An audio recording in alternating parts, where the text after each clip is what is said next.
Итак, мы начинаем нашу вечернюю сессию прослушивания, обсуждения полевых материалов, полевых записей. Мы будем сегодня говорить о разных способах работы с звуковым материалом. Так, что-то у нас опять происходит. Господи.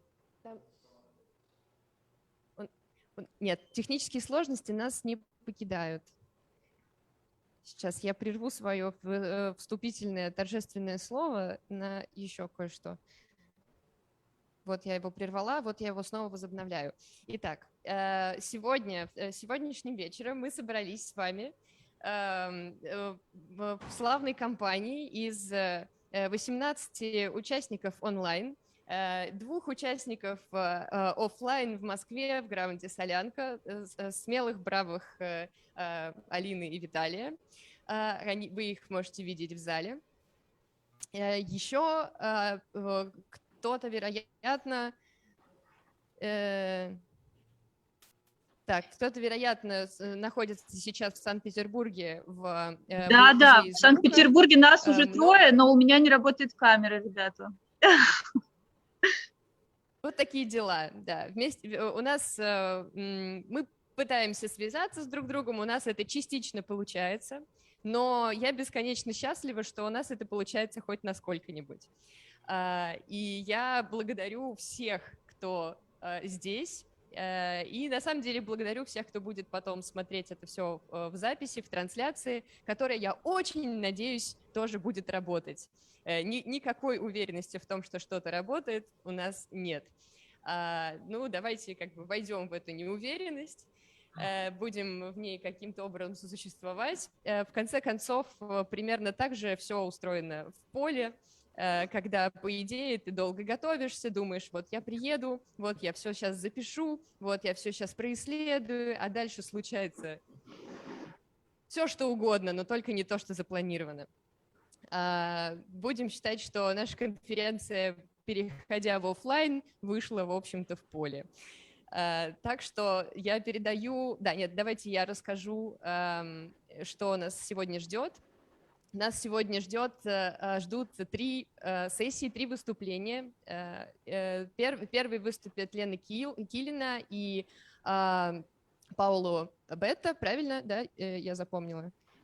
Лена, поправьте меня. Вот, из Сан-Паулу, Бразилии.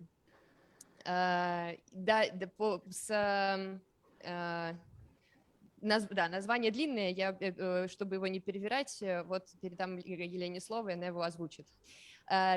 После этого Кевин и Кенни Ху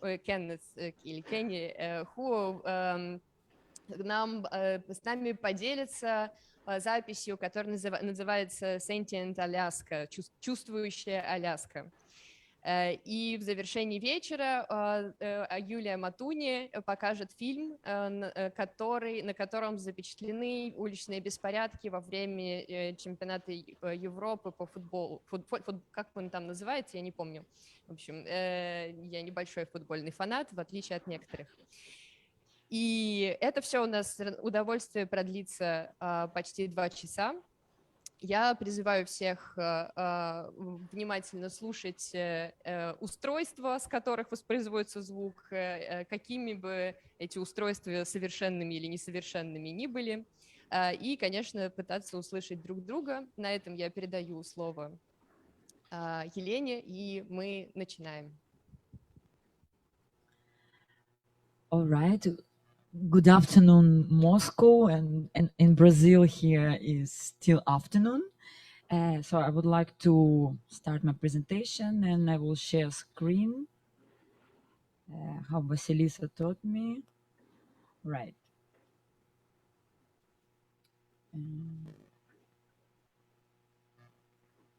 So I would like to present, I don't know if, can you see it?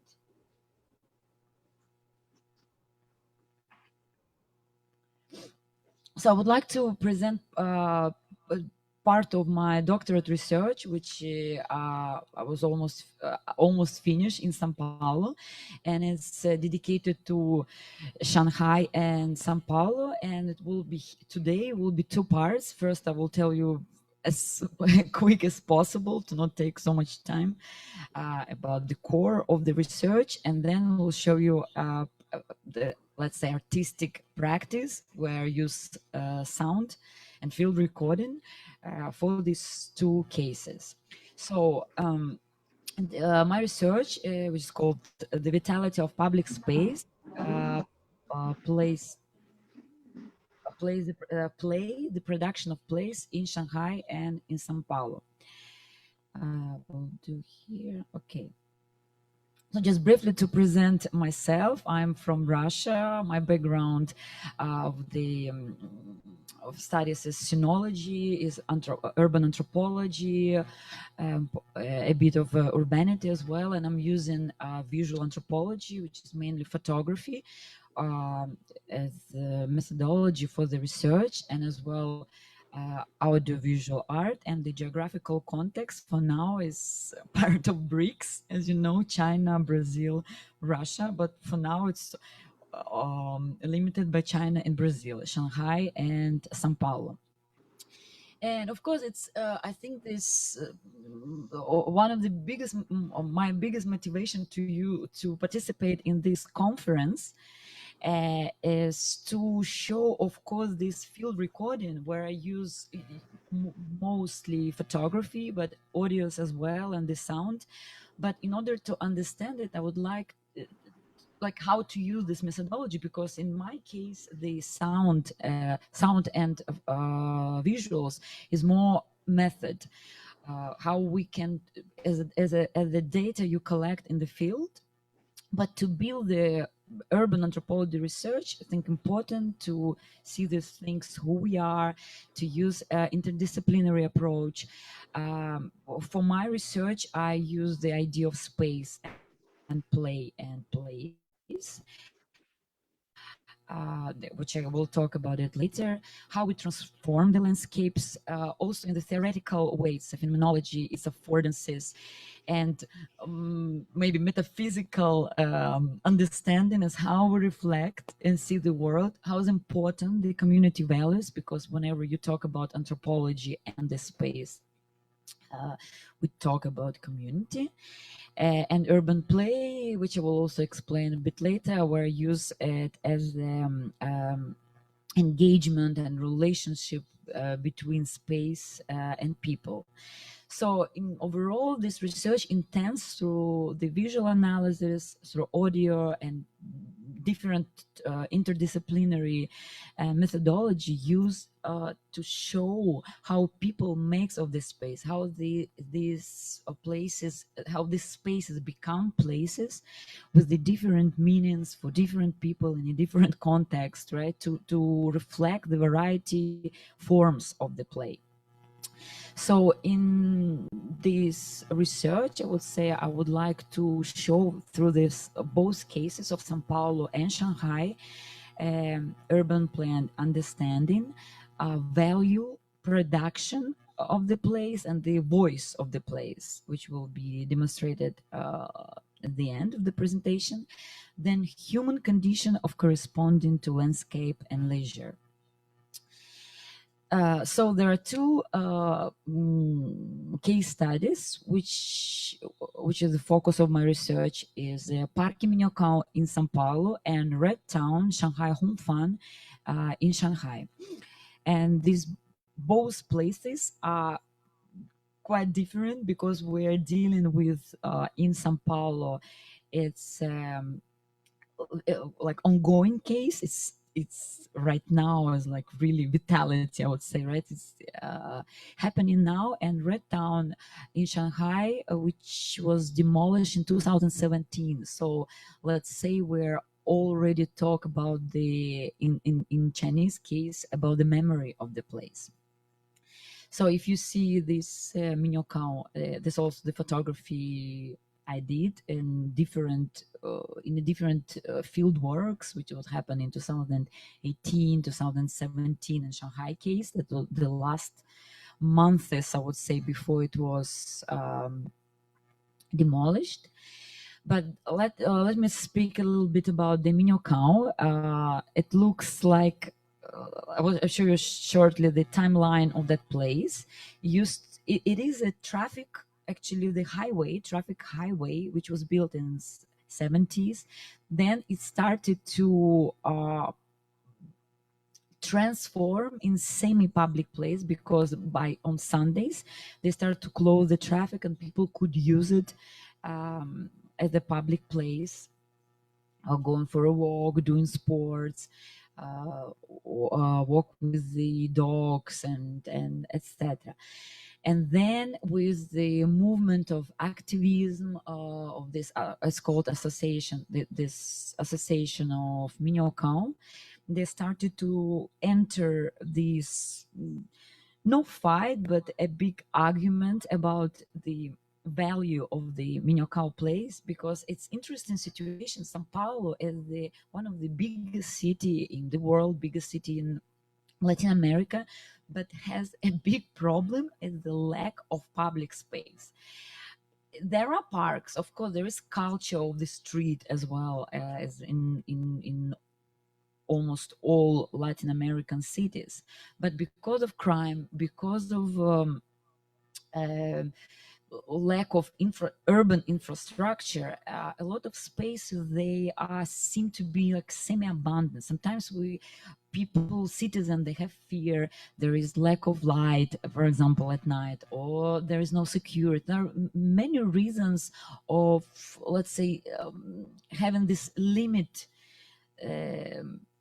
access to the spaces. So Parque Minhocão, which actually the name Parque, which is park, right? I'm pronouncing it in Portuguese. Get that name as a park only in the last 3 years, when they finally made this reform. Saturday and Sunday, until now, it's closed for the traffic, and people use it as a really a real public place. So during the week, from Monday to Friday, it looks like this. And during of course, we also have right now with the pandemic situations a little bit functioning as well as the all public parks, actually, a bit with a limited time. But we talk before pandemic, let's say, the situation when it got the name, when people already call it park.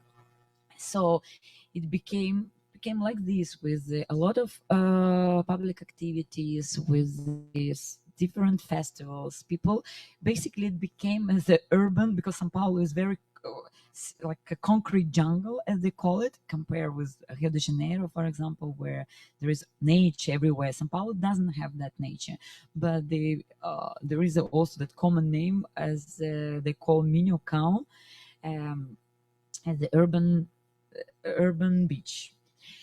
So that the case in São Paulo, which changing actually every month. Okay, before pandemic situation, everything kind of stopped, right? And it was closed, so it was only used as a traffic. But right now, the last 3-4 months, Minhocão also came back to actually the same functioning as any park in São Paulo. As for the Shanghai, in Shanghai, the situation with this urban movement, with the public places, is a bit different than Brazil, because we have different also history of public places in China. Well, let's talk about Shanghai, because it's also a different case. It's a different city in China with a lot of Western context, and actually parks there has a lot of Western tradition, right? Because park was always a value before the Mao in communism period. It was more like an empty space. Then from 1949 when China became a republic, right? The public space, all usage of parks, of the squares, it became more as a scene, sort of, where some movements and also people, of course, people passing time more displaced in that places. And then the recent 10-15 years, Chinese big cities, well, of course, still every city a little bit has passing through their own movement. But in Shanghai, this is interesting case of the Red Town, because it was one of the first art cluster in Chinese urban history, where you basically, as you see on the photo, there is used to be in 2005 abandoned steel factory, and government was, of course, the excess ownership of that land, made a tender for using that place.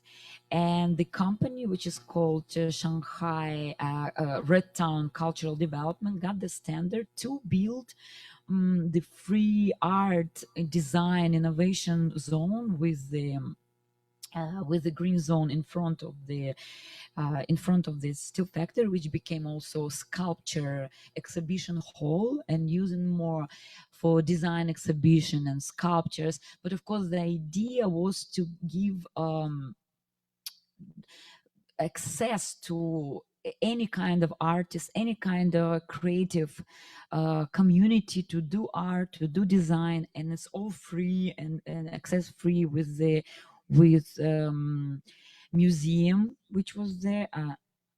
I will show you one more photo. With museum, was the München Museum. It was a concert hall there, but it, of course, it became if we look at the timeline, it became more and more commercial, with different commercial activities, and if we ask how people use that place, basically the play, what I call later, right, this interaction, it was happening in Shanghai case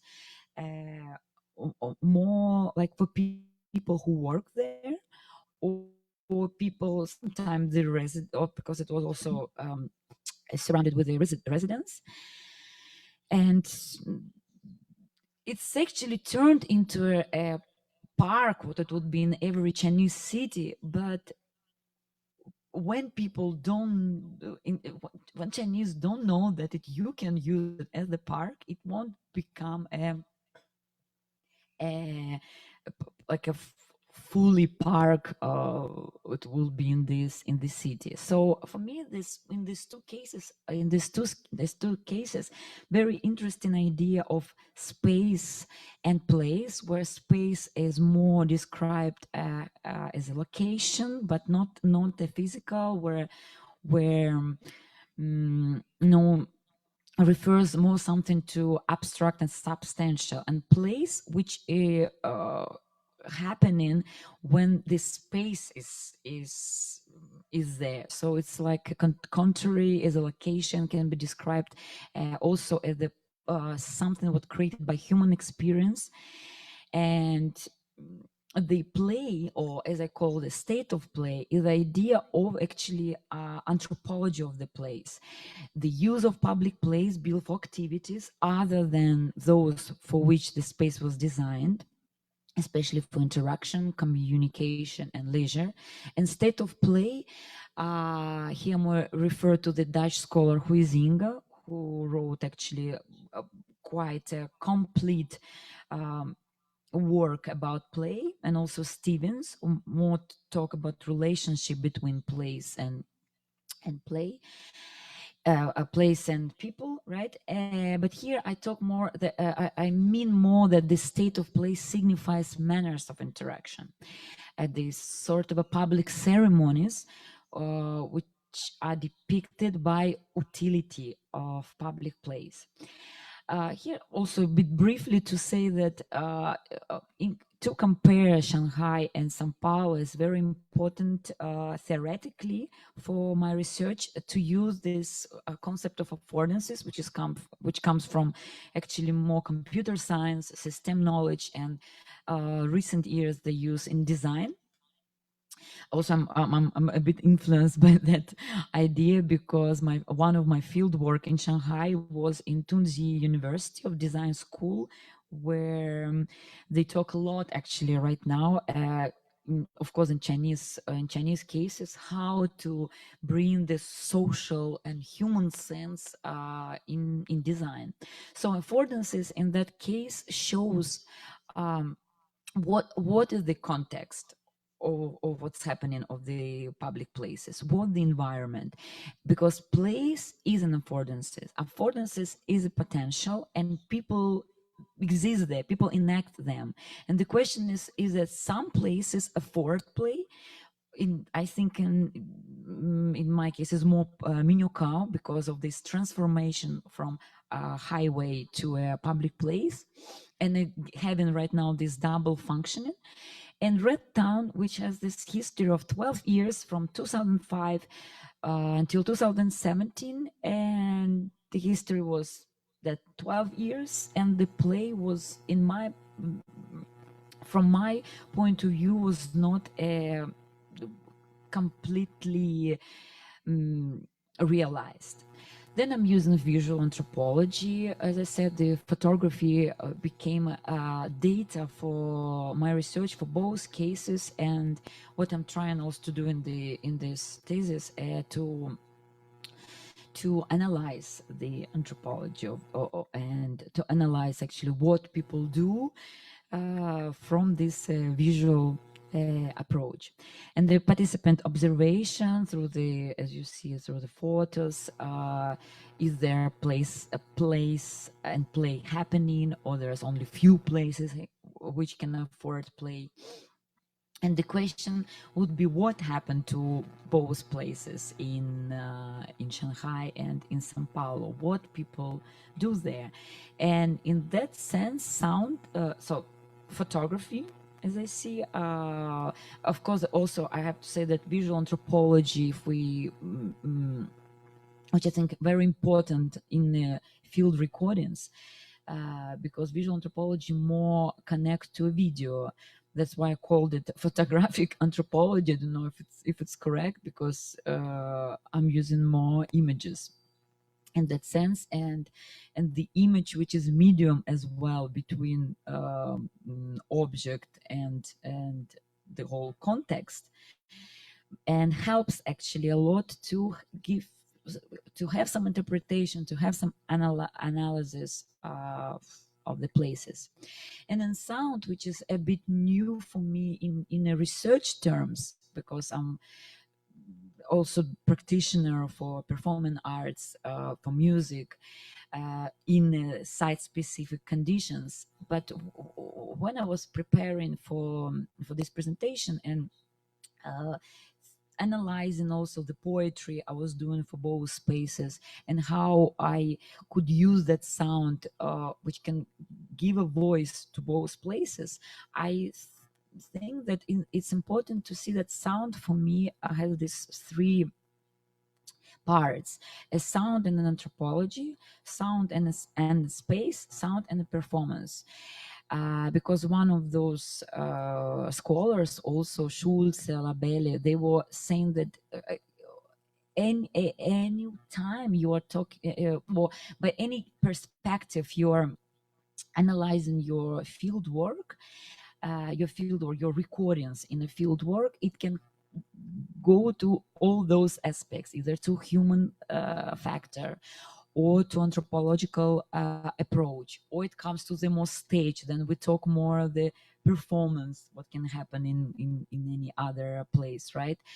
Or space, where I think I talk it here. Yeah, it's nice quote here, because he says sound performs with and through space and navigates geographically and can structure socially. And for sound, it can amplifies or silences, contours or distorts or pushes against the architecture, and goes like boundless on one hand and site specific on other hand. As for anthropology, here for me sound relates more to also different anthropology, right? To historical, to cultural, to urban, and to human being, of course, in that sense. And here I was just showing, maybe you can listen it later, and I'm gonna use a bit of that poetry I did in Portuguese related to Parque Minhocão case with the with this field recording sound of Parque Minhocão in a different time also of the day and different days of the week. So the space and for performance, so I'll just show you a little, just 1 minute, documentary I did in 2018 in Minhocão, where I explain actually the voice of the space.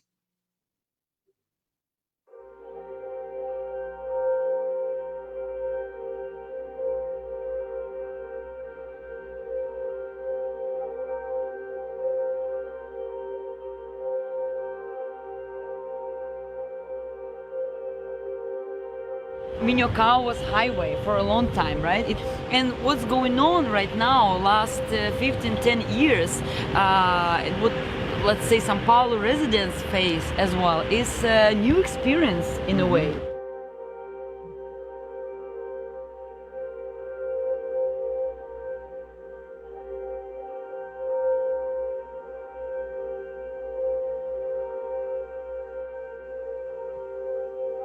It's completely new phenomenon for São Paulo urban history, because being 25 million people, huge city, megapolis, like all these world megapolises, New York, Tokyo, Mexico, but having really lack of public places. Sem dúvida é um lugar novo de experiências urbanas, né? De encontros e de vida urbana. É um lugar que foi ocupado. Então, apesar de não ser um parque oficial, ele é um parque espontâneo.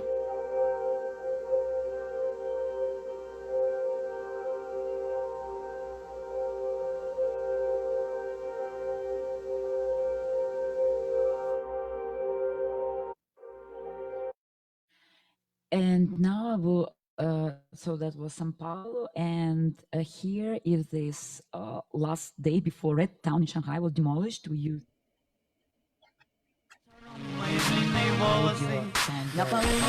performance there in the sculpture exhibition hall. Just also 30 seconds, maybe I'll show you. Мои длинные волосы, я понять не могу, куда все подевались, грань призмы касательно поверхности конуса, грань призмы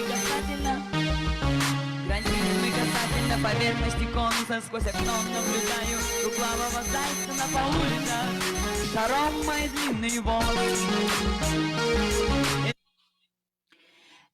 And then when it was, so in 2017 in Shanghai, that Red Town was demolished, and actually they opened the analog of the place in Wuhan in 2019, where presented the photos of demolished Red Town in Shanghai on the metal to also show and audios as well, some sound recordings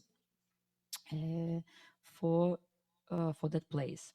So almost finishing. So I would like to say that audio recording can act as a representation of some sonic qualities of a particular space, while also bringing these different effect, emotional, metaphysical, aesthetic responses for different listeners. So in Shanghai, in that sense, if from the audio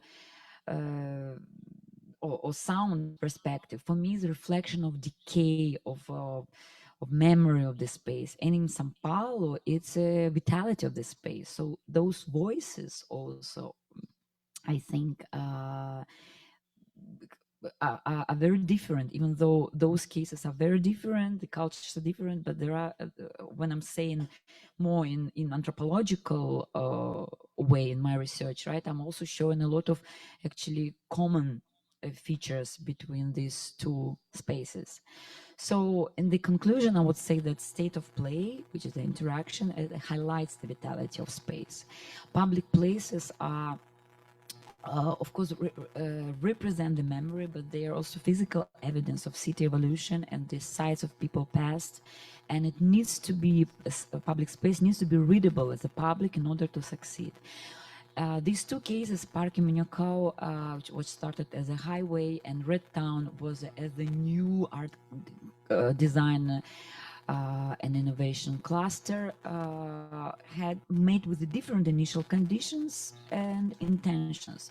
And however, its utility of these places, as I say, the play, as showing significance of the urban emergence in São Paulo and in Shanghai, and using a different interdisciplinary methodology like a video, audio, in a field work, in a qualitative research, also contributes, I think it's arguable, of course, a debate about the correlation between object and method in empirical studies.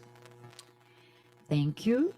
And now, just shortly, we'll show you some sound which I recorded in Shanghai with the poetry, so it will be together with voice.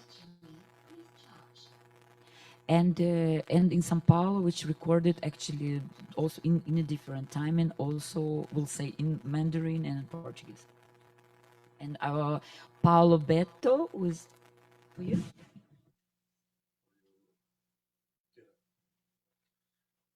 Sim. Okay. Stop sharing, and I'm sharing a different thing now here to hear the sound. Mm-hmm.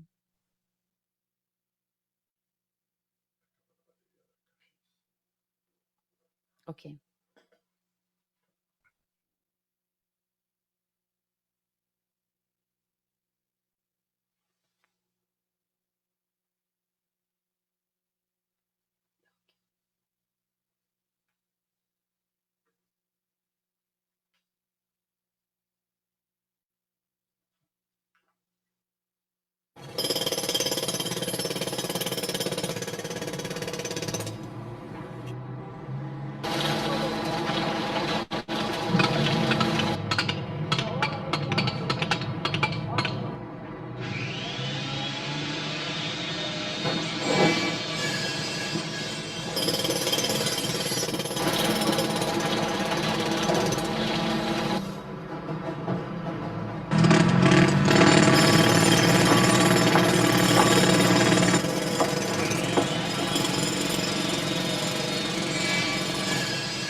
你的孤独，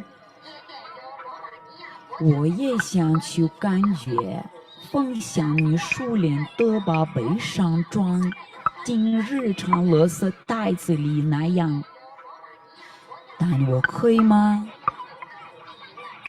我记得你说过的每个改变过我注意的词，吹多你可能的意思。当你闻到空间，是追溯我过去的脚步响，我是在哪里离开的，就从哪来重新开始。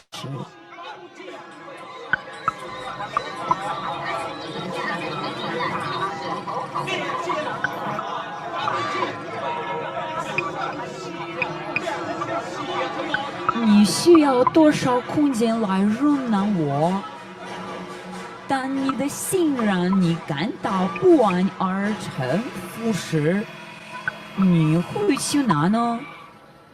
就上山的一个房子里，就机场航站楼或火车站，就空荡荡的街道或拥挤的城市，还是不明的公园，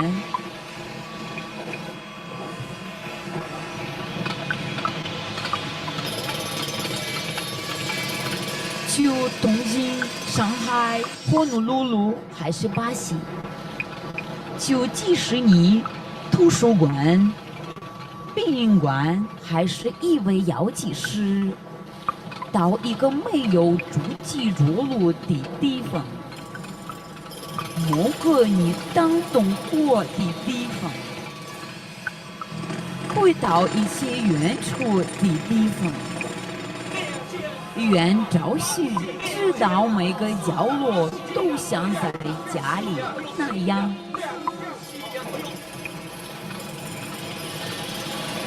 空间里的它的关系描述的是我们所经历的每一次灾难和胜利，希望找到属于我们自己的那个地方。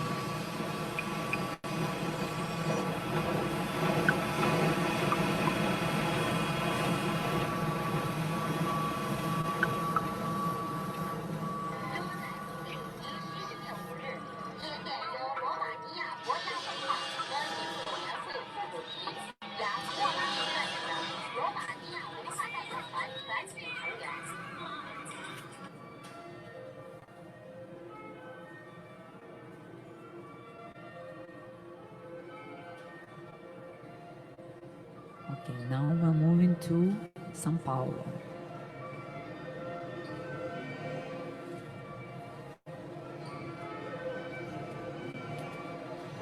Temos medo de pertencer a um espaço de uma maneira diferente? Não existe proteção nem salvação desta rotina diária, desta cumplicidade em relação a tudo. Não existe país onde você pode escapar, nem silêncio que você pode comprar.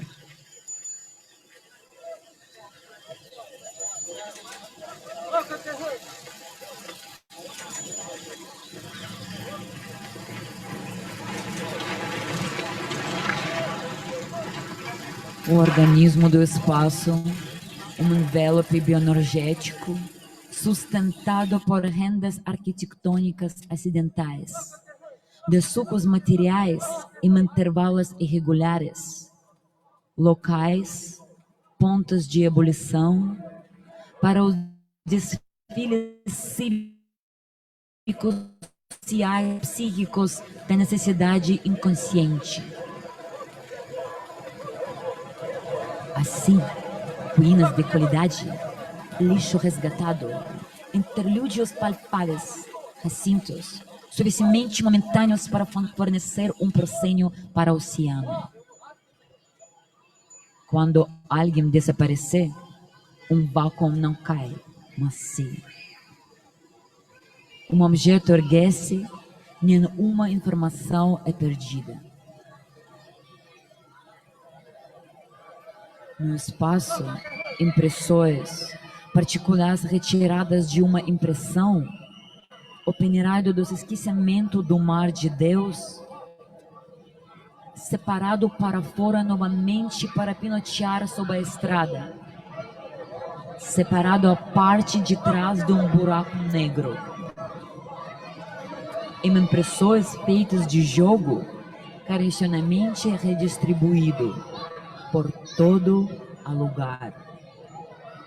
É um espaço particular.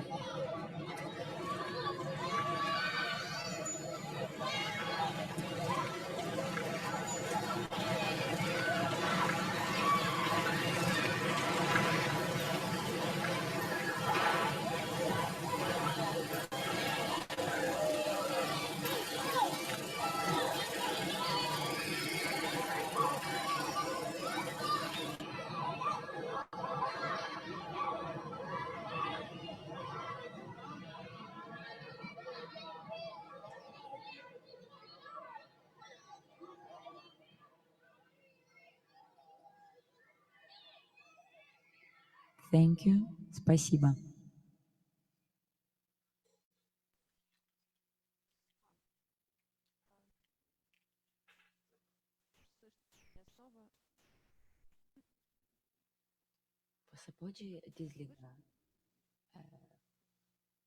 Reverb. А слышно ли сейчас меня? Я тут немножко шурыжила.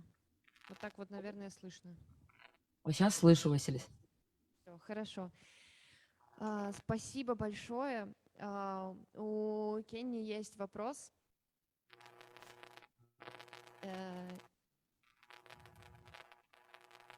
Turn on, please, the sound. Yeah. Yes. Apologize, I raised my hand too early. Elena, fantastic talk. Thank you so much.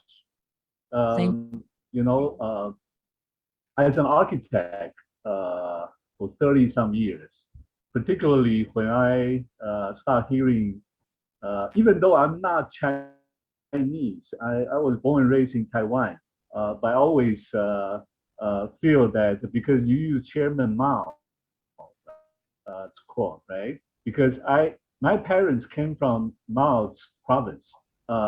I myself, I always think architecture, we are in the business that we are building a city for profit, not for people. So more and more, I'm kind of leaning to the left. In order to lean to the left, we need people like you and a lot of our Russian friends, right? Because I'm trying to study something that we can solve the architectural problem. Because the city becoming a place not very secure, and there's no spirit in the city. So I'm just wondering, I don't know, I mean, I want to get to my question part. So sometimes if I'm walking in the city, I like to go to a temple, right? I like to go to some places with more spiritual in a sense, right? But it's so difficult. But the places you brought us into is that, I mean, you know, particularly after COVID-19, I started thinking about that. How about if we can live on a planet without people?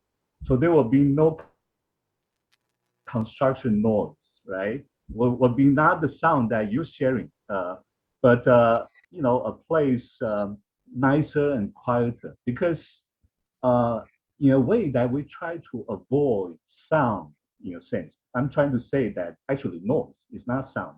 But the thing is that, but where can we find that kind of space in the city? Because it's, you know, now people need to, well, choose to live in a suburb, for example, in America, rather than like to live in the city. But city is a wonderful place that we need to get a chance to embrace it more. So my question is, I know what the other day, Vasilisa brought us two sound guru, Theodore Levin and Stephen Field. Stephen Field particularly, you know, there was a performance or talk he gave called Hearing Heat. For my brief memory, when I traveled to Shanghai, that was way back, 10, 15 years ago. In the summertime, it's so hot. Everybody wants to stay outside. I would say similar case in Brazil, in São Paulo, right? People will go out. So on the flip side, later on, me and Kevin, we're going to share with you, I kind of start thinking about how can we hear cold rather than hearing heat. So what's the temperature? I mean, if we start talking about the temperature, daily temperature or seasonal temperature, how does that get into your creative thinking, either visually or acoustically? That's my question. Thank you, Elena. Fudan and Tongji University, the best architecture school in the world. I got my professor from MIT. He was a professor there. So maybe we should collaborate one way or the other. Sorry about the question plus the statement. Thank you. Wow, thank you very much, Kenny, for your observation and comments. And I would love to go to Taiwan. Never been still. I think it's yeah, and I really miss Asia so much because I'm already for 2 years in Brazil because of pandemia, so cannot come back to Shanghai. It's very interesting question because here in the cold, you exactly have to ask Russian people. Of course, we are the experts of cold, but and I miss snow as well because right now I'm in a completely different continent and this heat, I'm experiencing heat on any kind of level, actually visual, physical, hearing, and it's very hard for the because I'm from Siberia also. I'm from really far away, and yeah, I want cold. But yeah, I think your comments were correct in terms of the relationship of people, right, the human being to the space by different aspects. Exactly what I tried a bit to maybe short and maybe a little bit confusing, but I tried to say that there are different ways to understand the city as well. And I think sound in that sense, acoustically, I don't know if it's correct to say, it's one of the really amazing approach, I think, to understand the city.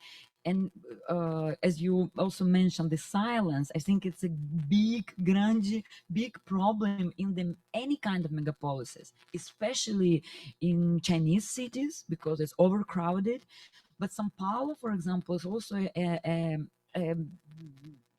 mega city. It's also a megapolis with a lot of people, and there's another problem. There are a lot of people, but also people living on the street, right? With all these marginals, with the homeless people, because it's all over the city. Of course, it's also Latin American cities, they are popular by their segregation, you know, that the gap, also the social inequality, gap between poor and rich, is very, how to say, noticeable. Like you can't escape from that. And it's also related to sound because you experience different sound in a city center, in the cities like São Paulo, Rio de Janeiro, and Buenos Aires, for example. Also, I've been there, and similar in that sense, right? And I think to, as you said, to hear or to maybe perceive the weather condition in that sense, or how your body responds, right? It's always comes to people as well, because it's hard to find the place where you will be alone with the space. That's why cities like Shanghai, right? But people love parks, but they're always overcrowded. And actually, Red Town, which I called park, but it was sometimes not really park in a Chinese sense because it was empty. So that play, so there is always contradiction, right? Because we perceive play as an interaction, as the communication actually with the space, right? Which is opposite to silence. But actually, in Chinese way, in Chinese mentality, silence is in contemplation in a public place is also part of the play. And I think it's a good challenge a bit for the urban designers, maybe, you know, and architects in a way, to find this balance for citizens who have no opportunity to escape to nature, right? Or to have these temporal isolations from the urban noise, I don't know, urban pressure, we can call different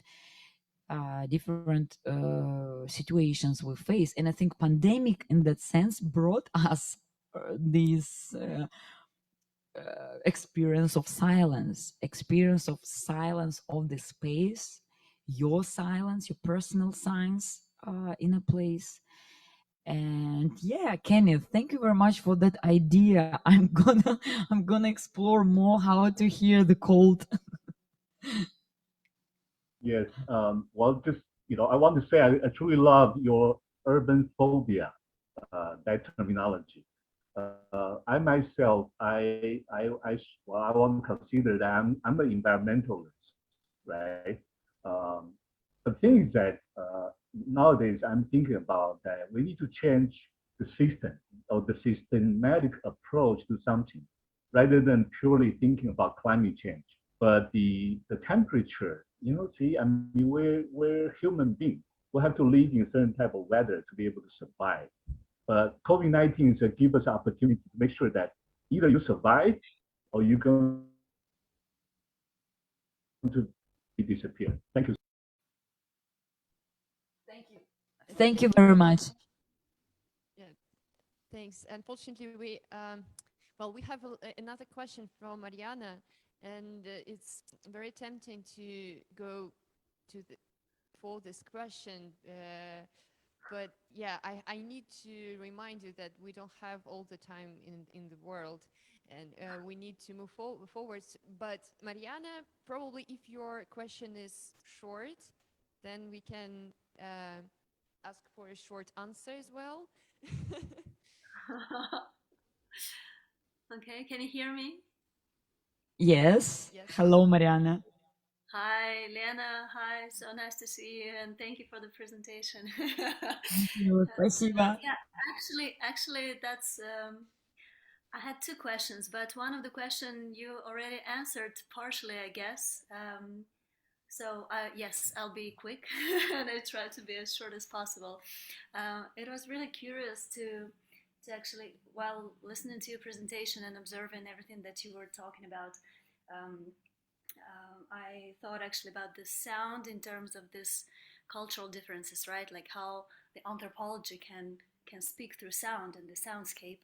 And of course, in urban spaces around the world, it seems that probably certain problems are universal, but yeah, knowing Chinese culture, knowing Asian problems of the mega cities of Asia in general, due to the density of population, first of all, you actually attribute different meaning to the space, and it is obvious sonically how the space become place in this kind of environment.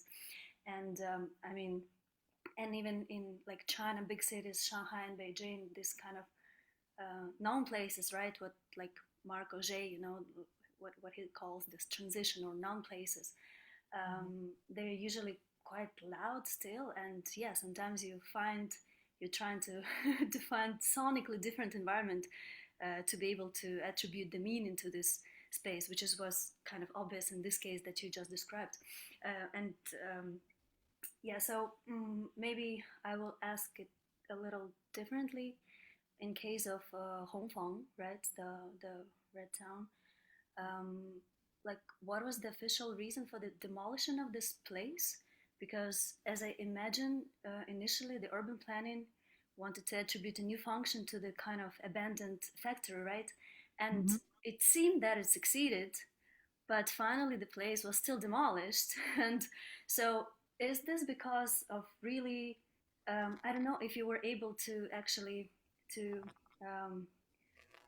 record the sound, because it wasn't clear from your presentation, like if the soundscape from Shanghai was before that it was demolished or during the process of actually demolishing the place. But anyway, like was it sonically obvious that the place was not really fulfilling its function in terms as it was probably planned, or maybe it is just because, you know, in China, some city planning sometimes has no reason, you know. It may be successful, but then the city planner decides something else, and then and there is no why, right? So, like, what was the case?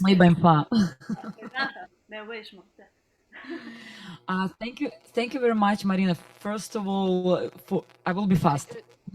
Yeah. I promise.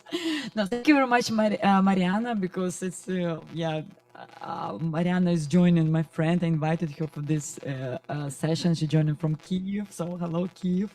And yeah, good question. Actually, sorry that it was not actually quite clear, maybe because I was very fast in the presentation. But yeah, the sound, which was showing from this field recording in Chinese case, it was the last days, but actually the last month before it was demolished, because I didn't know that I would use sound during my research, so I actually didn't think like that's a bit of a, I think, failure as a researcher in that sense. I didn't record anything while it was alive, because they made a decision in the April 2017 to demolish it, and June that I showed you the little piece of that performance I did. It was June, I think 10th or 12th of 2017, and in 2 days it was gone. Like, I mean, this sculpture hall is still there, the abandoned factory, right? But it became now, I think, not as the art cluster, and this green zone, which was more focus for my research, is now there is a shopping mall there. But the reason of demolishing actually quite sacramental, because it was for their mind. And their mind is who? There were 3 actors. As a government, is the businessman who had ownership for piece of land of this Red Town, and as I mentioned in my presentation, that Red Town Cultural Development Company who got tender just to build the design area. No, the 3 ones, but for them it was like a business project. Yeah, it started as a very open-minded, accessible for artists, and I think also according to interviews I got, nobody, I was asking a direct question, but you know, in China you can't do this. They won't reply to you, of course, directly, because there are a lot of actors involved, right? And I think it was, yeah, the reason as I got, it was quite prosaic. They said, well, the life of that place was 12 years. It's good. We got some development, but we have to move on, because there was a much more need for the city to have this business center or shopping mall there. So it's finished. They got the decision in April, and in 2 months it was already done. So when I realized that it will be demolished, right? So it was from like human approach, it was very sudden and very radical. And so I just captured that sound, as you saw, that more construction work, right, as the funeral of the space, as I called in my performance of that place. So that was the scenario. Wow, shopping malls always win in urban planning. Huh? Shopping malls always win. Yes, exactly. Yeah, That's the decision of the big cities, unfortunately. But it's another topic for another conference. Yeah. Yeah, thank you so much. Totally. Thank you. Thank you. I'm really sorry that I have to rush, and but yes, thank you for your presentation and the performance and the topic that you topics that you just brought us. Let's move on. So Kenneth and Kevin, your turn. Well, would you like to present the recording first, and then what is better if I play it or you play it? So I guess better if I do it, because we'll do this in the gallery and we'll have no delay, etc., etc. And Zoom will do whatever it does with audio for you. Sorry, guys. Okay, so I have, yeah, and I have some photos I can share along the way, if that's okay. So cool. Yeah. Okay. I'll share screen. Great, thank you. So would you like to say some words in before we listen to the recordings, or first we listen and then we talk? Yeah, we can say a few things. Too much. You talk to no problem. Well, thank you so much. Yeah. Well, we're both in different places, as you can tell. So thank you so much for having us join today in this conference. And it's really exciting. We're actually in 2 different places. So my name is Kevin, and I'm based here in Alaska, Fairbanks, Alaska. And Kenny, you want to introduce yourself real quick? Go ahead. Introduce me. Sounds good. Yeah, and Kenny is based in California. And so this project is very interesting because, and Elena, a wonderful connection, I think, directly around a performance piece to kind of now we're doing more of a mix of radio and sounds and experiences and thoughts brought into a discussion. So kind of the piece that we're going to be sharing with you all today is discussing what is sentient Alaska. This word sentient to us means to embrace a sensation and a feeling. And how do you kind of, in the best way possible, explain a thought or an experience? And it might be through defining things. I mean, for us, and for our experience of Alaska, and of course in different parts of Russia may be similar, is what is the cold? What is the anthropological view of that cold, right? What is expeditionary feelings of going into the wild and seeing things and experiencing the seasons change? And most importantly, what does all of that have to do with our lively experiences with history and everything? Of course, that is a very vague experience and discussion, but I think it's best just to play the audio. So we'll take it away there. And Kenny, if you want to add a few notes before we start. Okay, I should have keep this part towards the end, but well, probably for you hear the recording, you may have questions, and probably you're so moved, and then you could be speechless. So at that time, I will be kind of late to appreciate Vasilisa first. I mean, give us opportunity. But I have to say this to our friend here, Victoria Firma from, our friend from Tuva. That kind of inspired us to look into the possibility of thinking more about sound. I mean, the visual art is something that I embrace. But when Kevin left Silicon Valley from California, go all the way to Alaska, I asked him to open up his senses, like listen and feel and touch and embrace.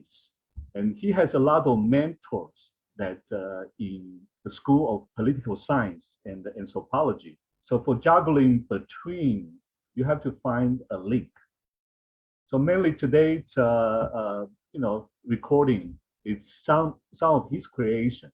Then later on we can talk about it. I mean, so he kind of started doing sports, radio sports, in the football and the basketball. That's what he liked as an American kid. Even though I'm from Taiwan, the Chinese, Asian American, but something that's very American. The sports radio, that's where he was coming from. But I say, hey, Kevin, you got to listen to birds sometimes. You have to listen to everything. Bear with me. Thank you for the opportunity, Vasilisa, again. Thank you, Victoria.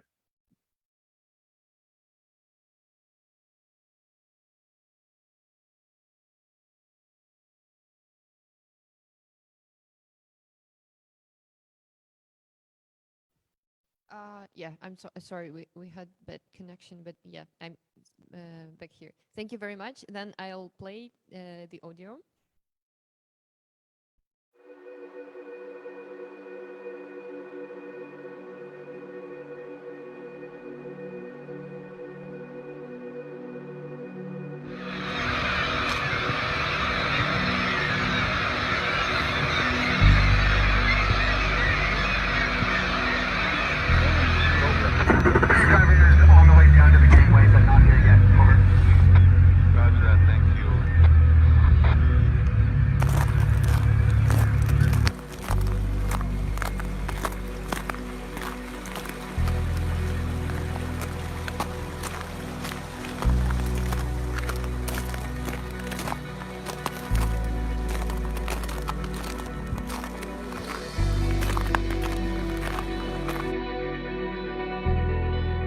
I am an undergrad student. A professor.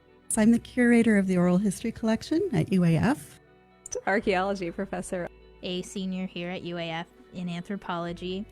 Linguistic anthropologist. I am a cultural anthropology student.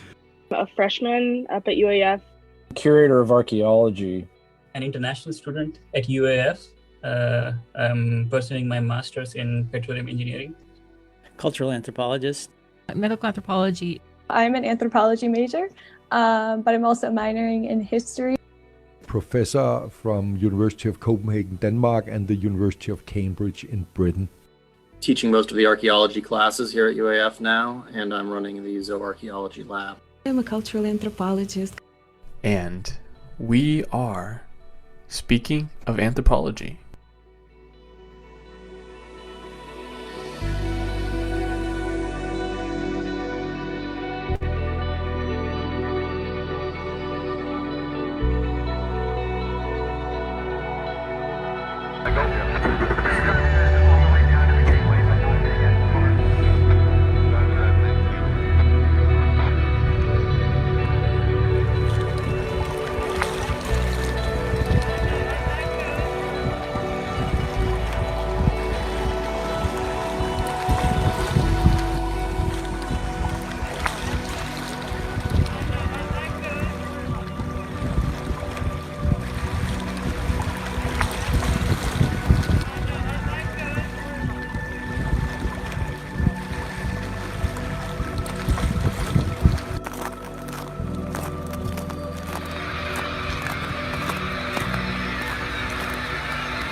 Listen, close your eyes, listen attentively, think about it.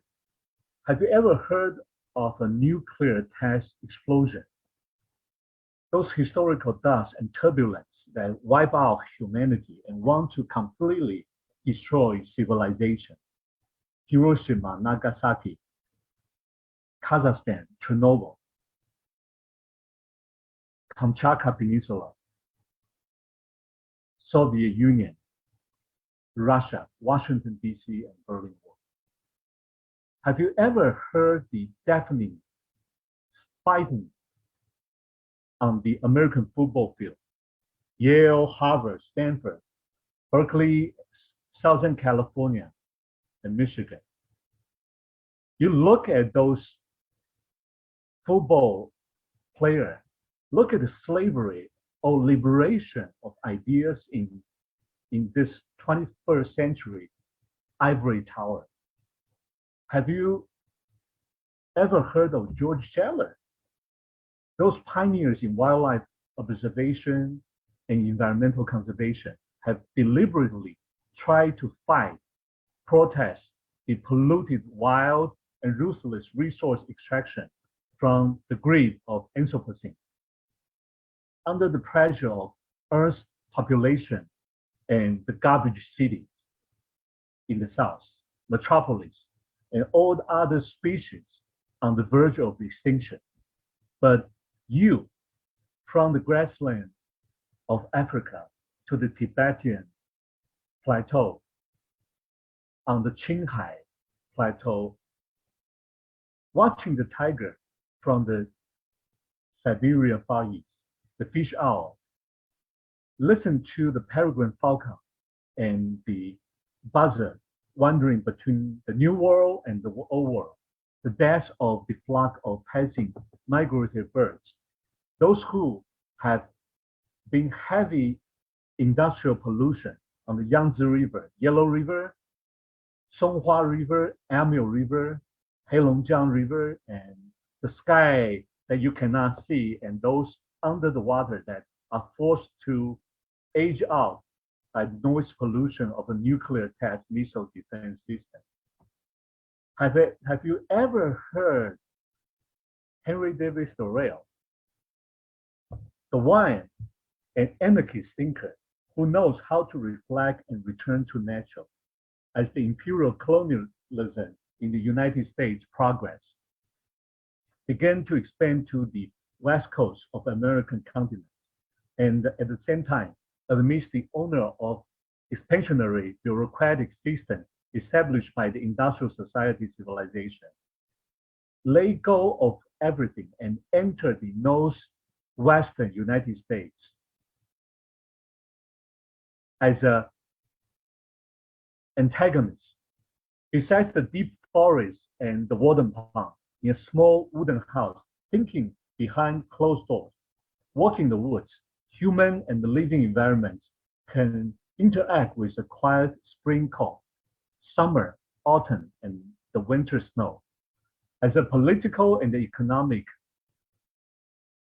writer, to listen to the Rocky Mountain, the Appalachian Mountain, the buffalo jump, American bison on the American grassland, stampede, and the slaughter of the Native American, crying to the heavens and the earth, crying to the ancestors, ghost dance, the European carnival of settler colonialism, the white man with guns out of the regime, catching up with the reality of its extinction, and a distorted past that continue to be fabricated by history between 1492 and 1890, before and after that. Have you ever heard the huge wave on the Bering Strait? To think about the empire struggle between socialism and capitalism, warship and aircraft carrier collisions of ice floes, submarine, whaling ship, shaking and abandoned harbor military restricted areas, secret towns, right and bowhead whales, dolphins, sea otters, and walrus. From the wide gaze of the colonial era, explore the ugly historical splendor of the Cold War era, as well as the Aboriginal people of the extreme far north, who watched the cold as a silent witness of the in the midst of ice and snow, in hunger and the cold, being trampled and killed by history and authoritarian oppressions and extermination. Close your eye, listen attentively, think about it. Have you heard of Alaska? The reindeer, wolf, brown bear on the tundra are not in a hurry. Sled dogs and a way of survival in the Yukon River. The school of fish, salmon that go upstream after looking for migratory of tens of thousands of kilometers, the desire to return to the place of birth. What is the relationship of nation state and what is the connection of the indigenous people of the land? Only listening quietly and thinking carefully can you understand this interaction. What is right? What is wrong? Right or wrong? And where? Have you ever heard of Moscow and St. Petersburg? The empire imagined by those Slav people being slaves and imposing slavery on the indigenous and the Yellow Russian. Siberia's 1/8 of the earth in a territory in 80 years of painful expansion, shrinking the dividing line between humans and natural people and everyone in the sky. Does everyone tell you a story is in that far, far north, as long as you quietly listen to it and think carefully? October 12th, 7:45 Moscow time. Political anthropologist Kevin Huang, architect Kenneth Huang will be seeing you in Moscow, in St. Petersburg, and anywhere in the world where you can listen simultaneously at the Institute of Ethnology and Anthropology of Russian Academy of Science. Listen to an Alaska that open up your consciousness. Find a bigger earth. Close your eyes. Listen attentively. Think about it. Think more. Thank you.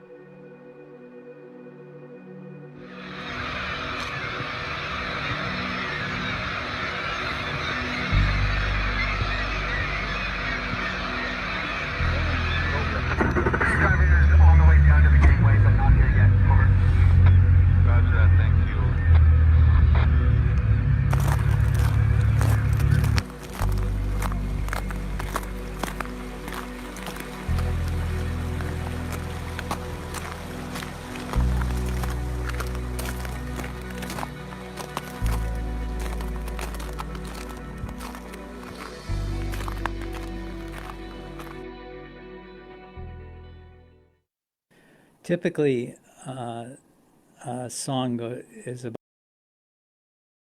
about what the singer is seeing and feeling.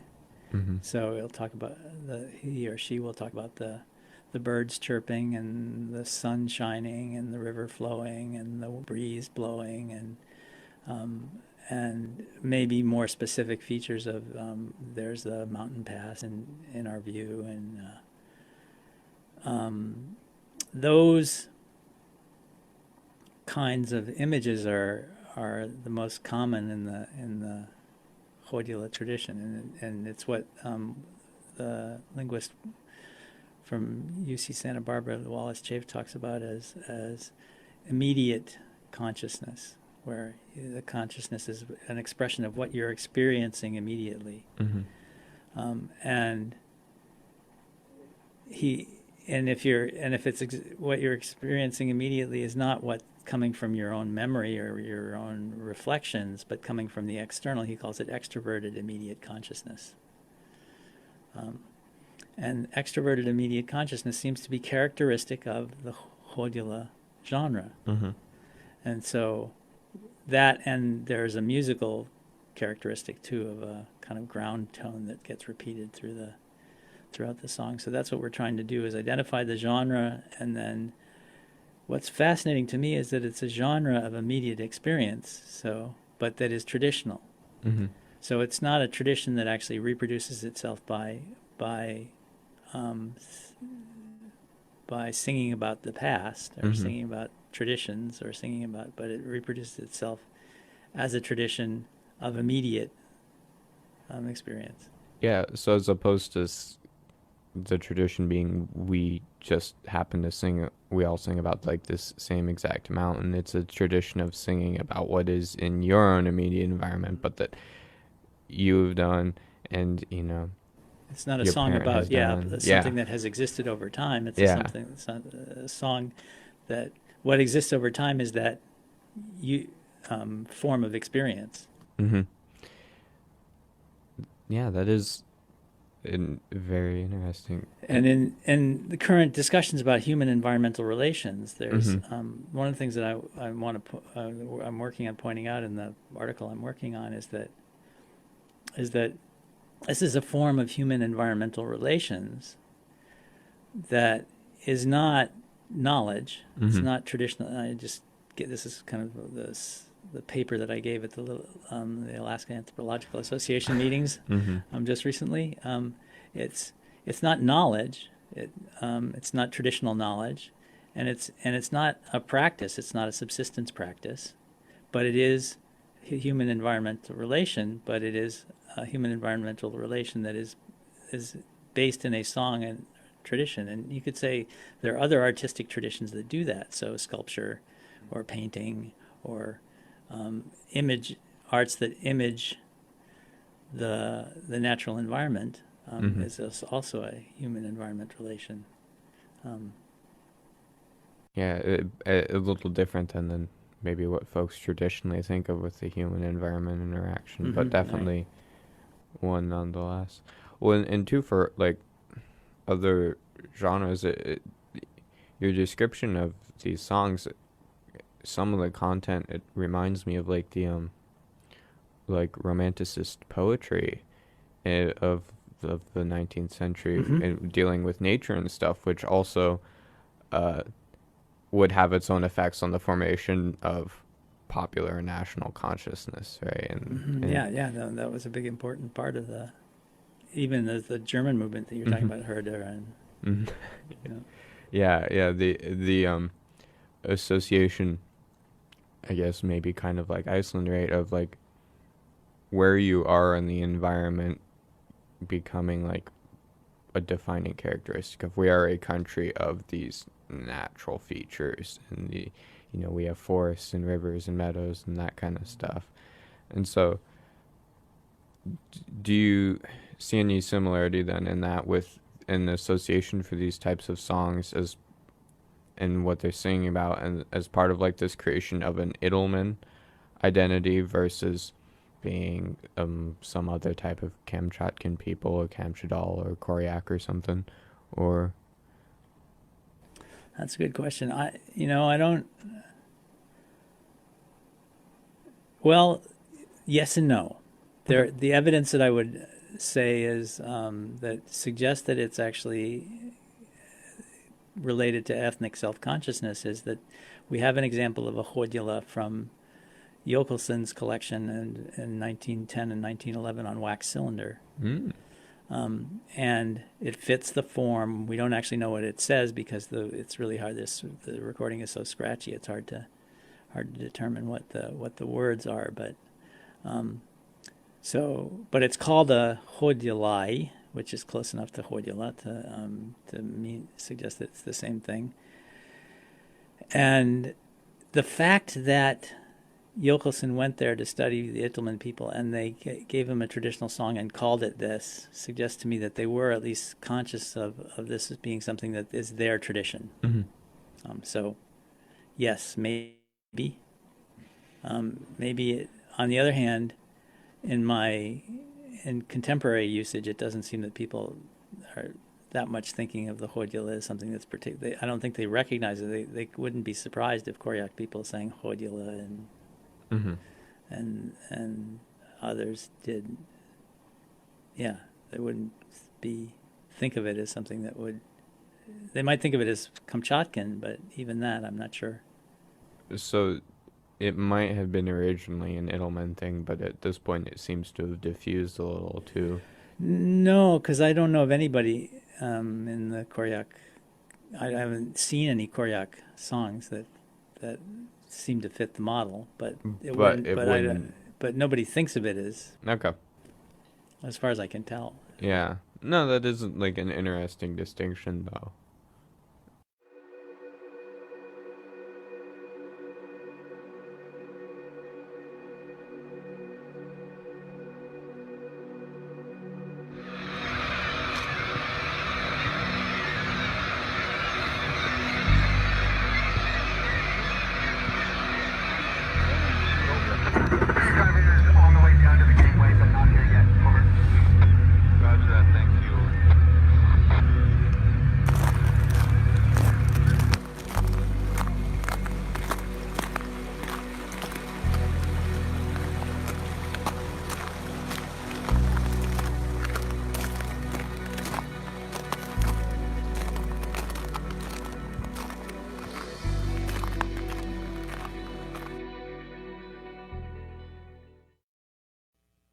You know, for those hopeful to be anthropologists, or for you, what tips do you have for anthropologists up and coming perspective?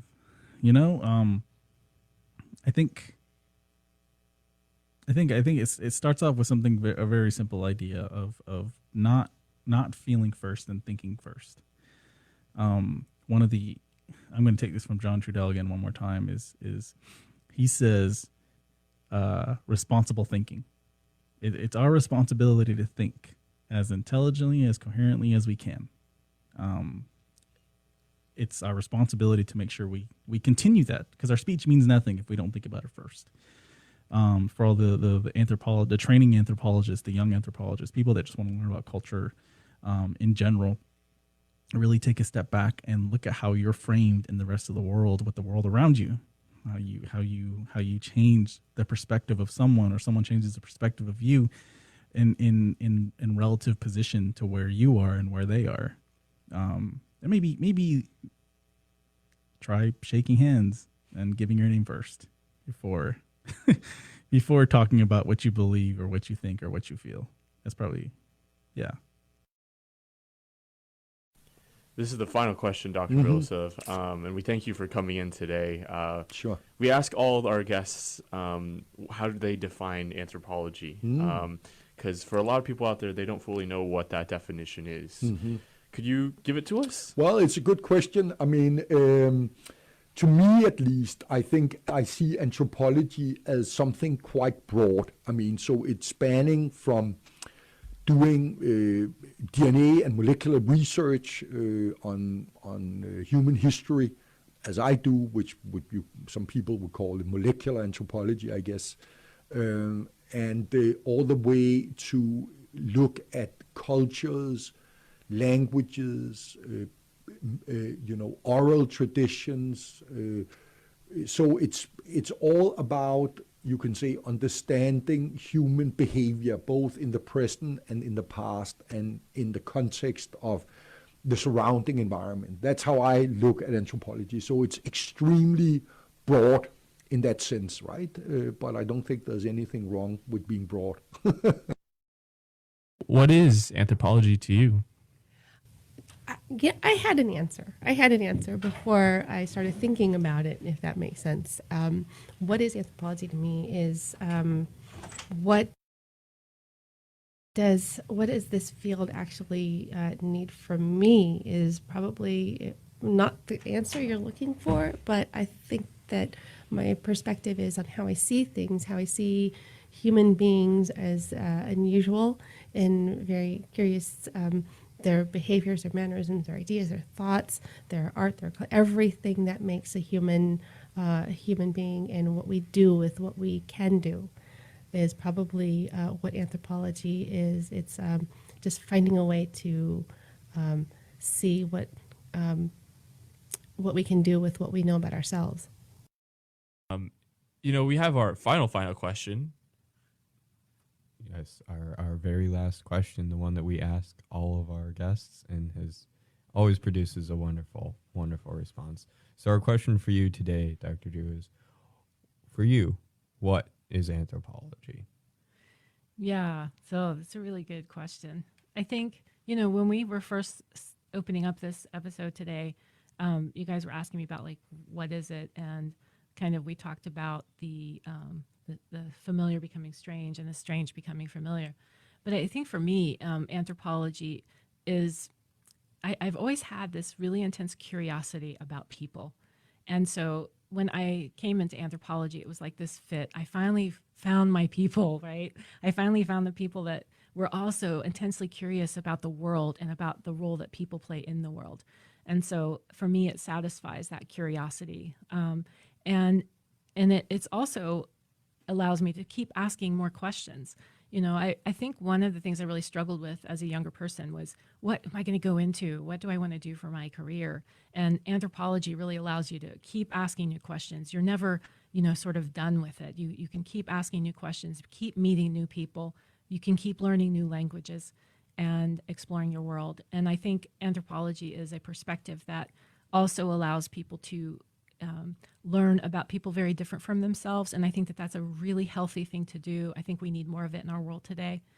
When I think about one of the quotes that I have hanging outside my office door, it's sometimes attributed to Eric Wolf, and it says, "Anthropology is the most scientific of the humanities and the most humanistic of the sciences." And I think for me, anthropology it sort of fills that niche, and it allows me to not only learn more about other people, but train people to engage with others that are different from themselves in a way that is respectful and honors these different ways of being in our world today. And I think we certainly need more of that now more than ever. What to you, just you, is anthropology? Okay, well, I'm not an anthropologist. That's fine. I really think of anthropology as the study of people and cultures, and that's how I equate anthropology, because I've worked with a lot of cultural anthropologists. So, like, for me, it's a very present idea. Whereas before I got into a lot of the work that I'm doing, I think I used to think of anthropology as, people studying cultures of long ago. But for me, like, just studying people, that makes it weird. Just maybe hanging out with people and getting to know them. Getting to know you, getting to know all about you, writing a thesis, and getting my MFA. Yeah, that should be your new, That's our new tune, yeah. Yeah, so, yeah, that anthropology to me is the learning of cultures and people, and really breaking apart your own ideas about what culture is so that you can actually see people's culture as it is and remove as much of your lens as possible, which is something that I still struggle with, and I hope I always struggle with removing my lens from things, because like I said before, that guy that was working in in Hawaii, what a great thing to say that it still keeps him awake at night. So I hope that always keeps me, I hope anthropology always keeps me awake at night. So there. All right. What is anthropology? What a good question. And yeah, there's the really textbook answer of the study of humans. And I have a little side story. I was talking to somebody and I told him I was majoring in anthropology, and he kind of paused for a minute and he's like, "That's spiders, right?" And I was like, no. And so that was just, I had to share it. Like, it's my favorite story. And so I think, yeah, it's the study of humans. And from the classes that I've taken and my understanding of anthropology, it's really about finding the similarities and the differences, like there are human universals, like kinship is a universal, death is a universal, and how each different group of people approaches that is what's really interesting to me and really kind of special, And so I'd say finding the similarities and the differences, and understanding that we're all human, and these divides that might seem just overwhelming, like aren't that overwhelming, So yeah. Is kind of what is anthropology to you, to your experiences, and provide it doesn't have to be a textbook definition. It could be, or whatever it is, if you wouldn't mind sharing that with us today. Yeah, I actually had to think about that one when you sent me that question. So anthropology is really who I am and how I think and how I see and how I understand the world. It is, once you have put on your anthropology goggles, and I'm sure you can relate to that, you can't take them off anymore. You're an anthropologist, like this is, just get used to it.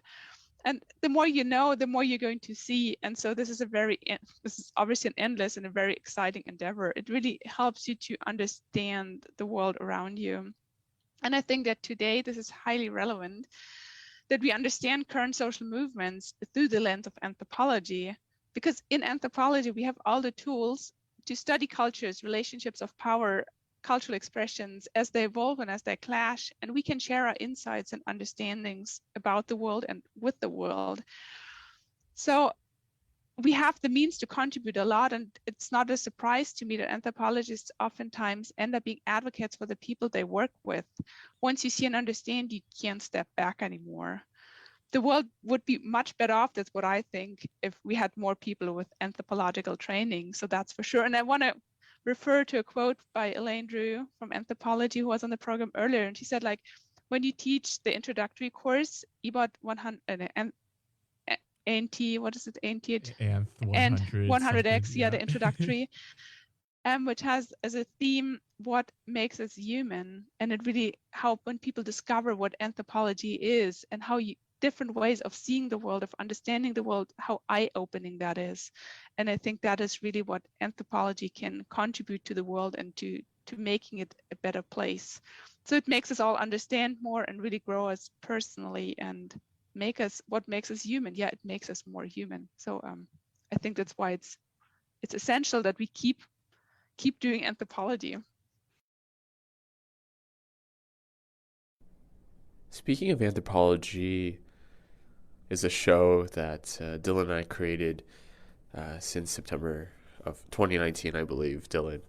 And I want to thank everyone, all of our listeners on both KSUA 91.5 as well as on our website for tuning in. Believe it or not, this is our 50th show, 50. I repeat, 50, which is really incredible, and we can't be more gracious and thankful. Thankful to the anthropology department here at the University of Alaska Fairbanks, the faculty, the staff, the students, and everyone who's been able to join our show. We look forward to 50 more episodes of Speaking of Anthropology.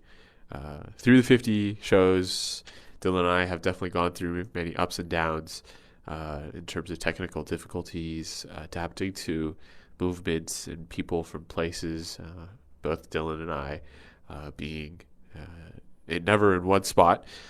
And so we are thankful for that. And we hope that the show continues on and more listeners can join us and more guests. Again, this is Speaking of Anthropology, a Goldies Award-winning show here on KSUA 91.5 FM Fairbanks. Happy 50th. This is SOA Show.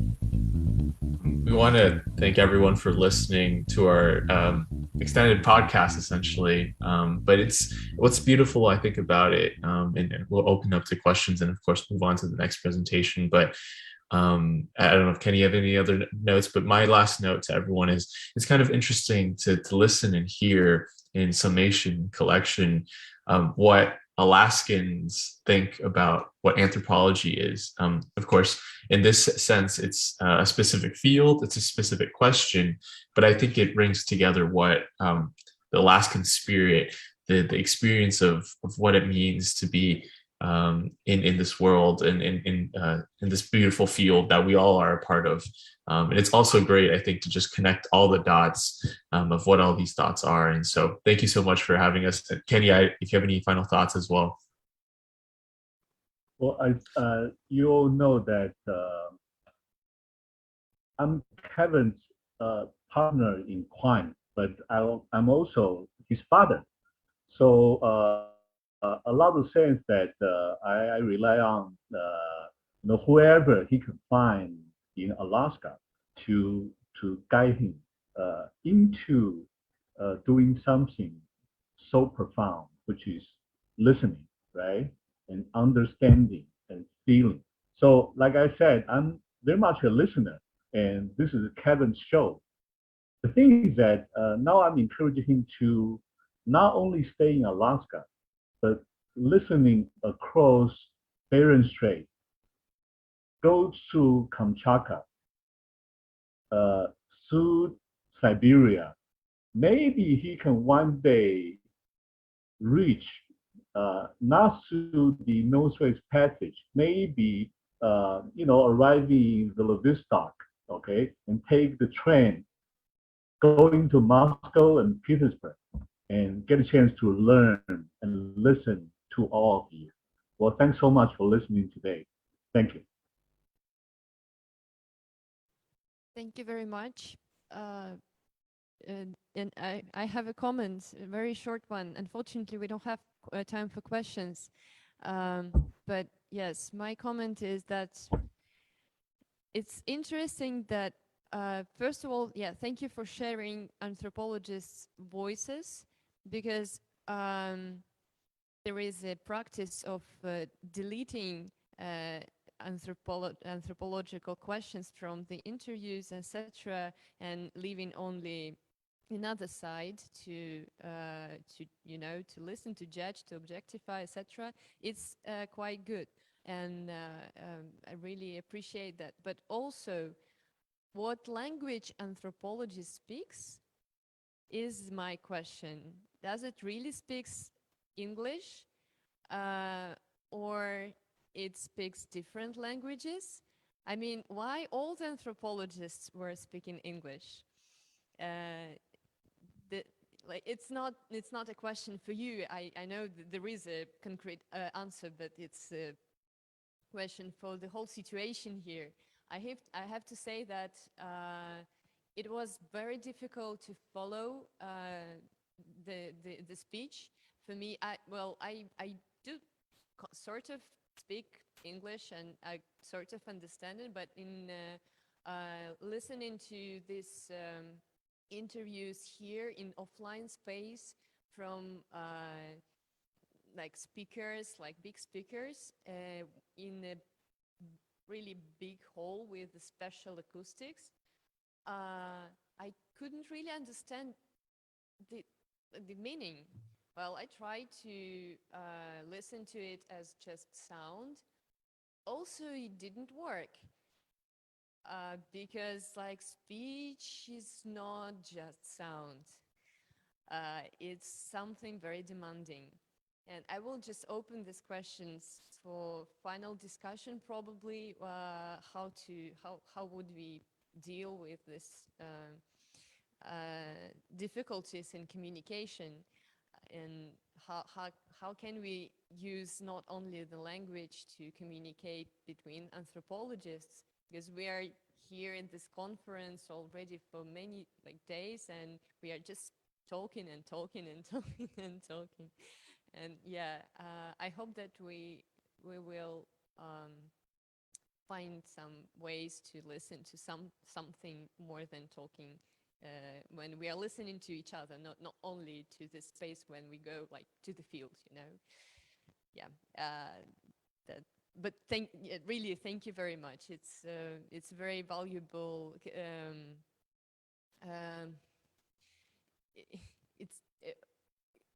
I would say it's a valuable material, if I can say that.